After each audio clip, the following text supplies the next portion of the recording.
जय Narayan of you. आज हम लोग ट्रिग्नोमेट्री स्टार्ट करने चल रहे हैं। तो ट्रिग्नोमेट्री का पहला पार्ट है, नियर अबाउट 10 मिनट का होगा, 10 या 5 मिनट का होगा जो भी। तो इसमें हम बेसिकली बात क्या करेंगे, जो हमें मिलने वाले हैं, जिसके बारे में हम पहली बार सुनने जा रहे हैं, उसके बारे में बात करेंगे। तो ट्रिग्नोमेट्री रेशियो के बारे में बात करेंगे और ट्रिग्नोमेट्री है क्या बेसिकली। तो देखो बेटा, हमें 3 वर्ड दिख रहे हैं, ट्राई, गॉन और मिट्री। Try, gone, मिट्री। Try means 3, gone means rectilinear segment means side और मिट्री मीन्स मीजर। तो 3 साइड्स का मेजर। अब जब 3 साइड आ जाते हैं तो क्लोज फिगर बन जाता है, और जब क्लोज फिगर बनता है स्ट्रेट साइड से तो आप जानते हो ट्राइंगल बोलते हैं उसे। अब यहाँ पे जो हम ट्राइंगल यूज करने वाले हैं, in this we use right angle triangle. तो राइट एंगल ट्राइंगल में क्या क्या होता है बेटा, बेस होता है, हाइपोटेनियस होता है और परपेंडिकुलर होता है। ये सबको पता है। तो ट्राइंगल आप 9 से पढ़ रहे हो, तो बेस होता है, हाइपोटेनियस होता है, परपेंडिकुलर, तो सारी चीजें आपको पता है। और जिस साइड पे एंगल फॉर्म होता है, जिस साइड पे एंगल फॉर्म होता है उसको क्या बोलते हैं, बेस बोलते हैं। तो हम लोगों ने बेस को क्या लिख दिया है, बी, और उसके जिस पे 90 डिग्री बन रहा है उसको क्या बोल दिया हमने, परपेंडिकुलर, और पी, और हाइपोटेनियस को हमने ऐसे लिख दिया।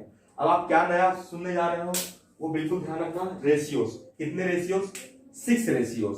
तो बेसिकली साइन थीटा क्या होता है, साइन थीटा क्या होता है, परपेंडिकुलर अपॉन, इसको याद रखना बेटा, ये कभी चेंज नहीं होते, परपेंडिकुलर अपॉन हाइपोटेनियस, हाइपोटेनियस। दूसरा क्या होगा, कॉस थीटा। तो कॉस थीटा क्या होगा, base upon hypotenuse, base upon hypotenuse. उसके बाद टेन थीटा है। तो टेन थीटा, अच्छा आप लोगों ने रेशियो वाला लेक्चर देखा तो टेन थीटा तो क्या पढ़ा था, sine theta by cos theta. तो वही चीज, तो साइन टेन थीटा क्या होता है, आज से दिमाग में, perpendicular upon, perpendicular upon, perpendicular upon hypotenuse, ओ बेस, परपेंडिकुलर अपॉन बेस। ये आपके दिमाग में रहना चाहिए। और ये 3 ही मेन है, 3 तो इसके अपोजिट होते हैं।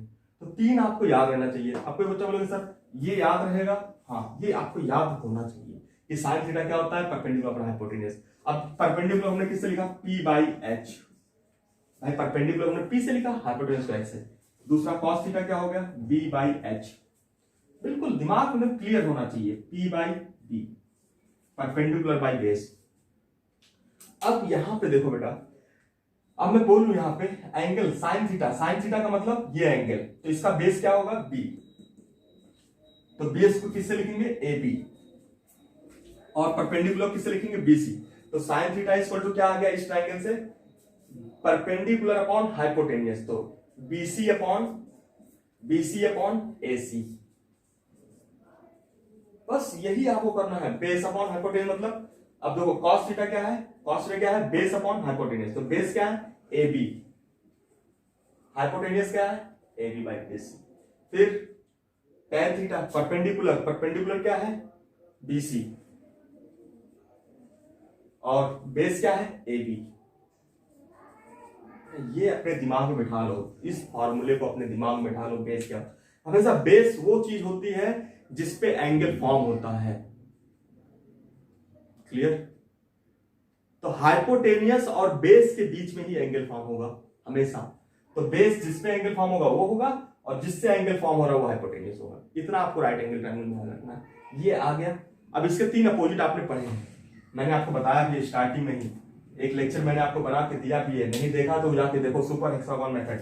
तो कॉसेक थीटा, कॉसेक थीटा क्या होता है बेटा, आवाज से याद रखना, कॉसेक थीटा क्या होगा, इसका रिवर्स, इसका रिवर्स मतलब H बाई P, मतलब hypotenuse upon perpendicular, hypotenuse upon perpendicular. ये याद रखना अच्छे से। तो कॉसेक थीटा क्या होगा, हाइपोटेनियस मतलब H by P, H by P, H by P, याद रखो इसे। H का मतलब बेटा हाइपोटेनियस AC, परपेंडिकुलर मतलब BC। खत्म कहानी। सेक थीटा किसका रिवर्स था, कॉसेक, कॉस का। नहीं याद है कोई बात नहीं, ऐसे याद रखो, हाइपोटेनियस, इसका रिवर्स देखो, H by B, H by B मतलब हाइपोटेनियस मतलब AC। B क्या है बेटा, बेस क्या है, AB। ये आपको 2 बार 3 बार जितनी बार रिवाइंड करके दे सकते हो, देख लो। कॉट थीटा, कॉट थीटा इसका रिवर्स 1 बाई टेन थीटा, फॉर्मूले से याद करो 1/tan थीटा मतलब ये रिवर्स हो जाएगा base upon perpendicular, base upon perpendicular मतलब b/p। तो cot theta is equal to b/p का मतलब बेस क्या है ab अपॉन bc। ये आ गया बेटा, बिल्कुल ये अपने दिमाग में बैठा लो, इतना आपको अपने दिमाग में बैठाना है। यही 6 पढ़ने हैं, इन 6 के अलावा कुछ नहीं पढ़ना है। तो ये हमने आपको सुपर हेक्सागोन मेथड में बताया था। सुपर हेक्सागोन मेथड हमने कई आइडेंटिटी आपको एक साथ बता दिया था। तो इतना क्लियर हो गया आपको। अब मैं एक क्वेश्चन आपको करके दिखा रहा हूं, आप उसको ध्यान से देखो, क्योंकि यही क्वेश्चन आपको सारे कॉन्सेप्ट्स जितने भी क्वेश्चन आप करोगे अभी आगे चल के सब मिलेगा। सपोज आपको एक एग्जांपल देख लो फटाफट। ये राइट एंगल ट्राइंगल गिवन है, ये एंगल थीटा है, ये ए बी है, ये सी है। अब बिल्कुल ध्यान देना, मैंने आपको दे दिया sine theta is equal to 3/5 sine theta. और साइन थीटा क्या होता है? अब आपसे क्या पूछ रहा है, what is the value of tan theta, what is the value of cos theta. ये दो वैल्यू आप निकाल कर बताओ क्या होगा। देखो सबसे पहले बेटा sine theta is equal to 3/5, इसका मतलब सबसे पहले अपने फार्मूले पे जाओ। ये क्या होगा बेटा, बेस होगा, क्योंकि एंगल फॉर्म हो रहा है थीटा यहाँ पे, ये बेस होगा। ये क्या होगा, परपेंडिकुलर होगा। ये है 90 डिग्री, ये क्या है, हाइपोटेनियस है। अब बिल्कुल बेस हो गया, ये परपेंडिकुलर हाइपोटेनियस। अब साइन थीटा क्या होता था बेटा, याद करो अभी। साइन थीटा क्या लिखा था हमने, तो साइन थीटा इक्वल टू हम लोगों ने लिखा था परपेंडिकुलर अपॉन हाइपोटेनियस, या p/h लिखा था। अभी आप ऐसे लिखोगे, पूरा डिटेल में लिखोगे, डिटेल सोल्यूशन लिखोगे क्लास 10th में, p/h sine theta equal to p/h। तो अब इसको इक्वेशन नंबर 1 इक्वेशन नंबर 2 को कंपेयर करना, दोनों को कंपेयर करो। देखो LHS सेम है, साइन थीटा सेम है, तो ये भी सेम होना चाहिए। तो P इज इक्वल टू क्या होगा, कुछ लोग बोलेंगे 3 होगा, हम लोग क्या लिखेंगे 3K। एनी कांस्टेंट, रेशियो और प्रोपोर्शन के कांस्टेंट से लिखेंगे। P इज इक्वल टू कितना होगा 3K, H is equal to 5K। कहानी खत्म इसकी। तो P इज इक्वल टू क्या है, मतलब परपेंडिकुलर क्या आ गया बेटा 3K, हाइपोटेनियस क्या आ गया 5K। तो मैं मिटा के लिख रहा हूं, फिर से देखो बेटा, फिर से मिटा के यहां पे लिख रहा हूं। आपको परपेंडिकुलर मिल गया, ये मिल गया 3K और ये मिल गया 5K, और ये हमें निकालना है बेस नहीं पता है, ये हमें निकालना है। तो आप जानते हो, क्या जानते हो, राइट एंगल ट्राइंगल की प्रॉपर्टी क्या होता है, hypotenuse square equal to perpendicular square plus base square. तो उसका हम यूज करने जा रहे हैं, उस प्रॉपर्टी का हम यूज करने जा रहे हैं by the use of right angle property, right angle triangle property. Right angle triangle property क्या होती है, सबसे main important, H hypotenuse square equal to base square plus perpendicular square.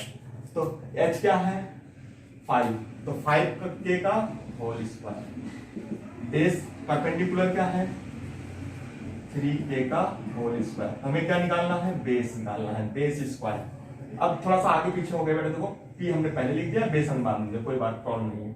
इसका स्क्वायर करो, 25K square is equal to 9K square plus B square. तो क्या आ गया बेटा यहाँ पे, B square is equal to 16K square. तो what is the value of B, plus minus 4K, plus minus 4K। तो B की वैल्यू क्या आ गई, प्लस माइनस 4K। अब बिल्कुल ध्यान रखना बेटा, आप जब तक ये पढ़ रहे हो तब तक ये निगेटिव साइन नहीं ले पाओगे। आपको हमेशा क्या मिलेगा, पॉजिटिव साइन। तो लिख देना negative sign is not possible, negative is not possible. तो क्या हो जाएगा, B is equal to 4K। B कितना आ गया 4K, P कितना आ गया 3K, H कितना आ गया 5K। बेटा ये सारी चीजें मिल गई, सारी चीजें मिल गई। अब tan थीटा क्या होता था, आप याद करो, tan theta perpendicular by base. तो परपेंडिकुलर क्या है बेटा 3K, बेस क्या है 4K। तो K से K कैंसिल आउट, तो कितना आ गया 3/4। तो मींस P/B आपको tan थीटा मिल गया था, tan theta is equal to आ गया आपका p बाई बी। p कितना है 3k और ये कितना है 4k, तो k से k कैंसिल आउट कर दो 3/4, तो tan थीटा कितना आ गया 3/4। बिल्कुल आसान बेटा, कुछ नहीं करना था इसमें बहुत ज्यादा हमें एफर्ट। तो tan theta is equal to 3/4। उसके बाद क्या बचा हमें cos थीटा। cos थीटा क्या होता था base upon hypotenuse. Directly put करो, बेस कितना है 4, हाइपोटेनियस कितना है 5k, k से k कैंसिल आउट, तो what is the cos theta 4/5। एक आंसर ये आ गया। तो क्या करना है आपको, बिल्कुल इस लेक्चर को ध्यान से देखो, एक क्वेश्चन मैंने दिया है आपको करके।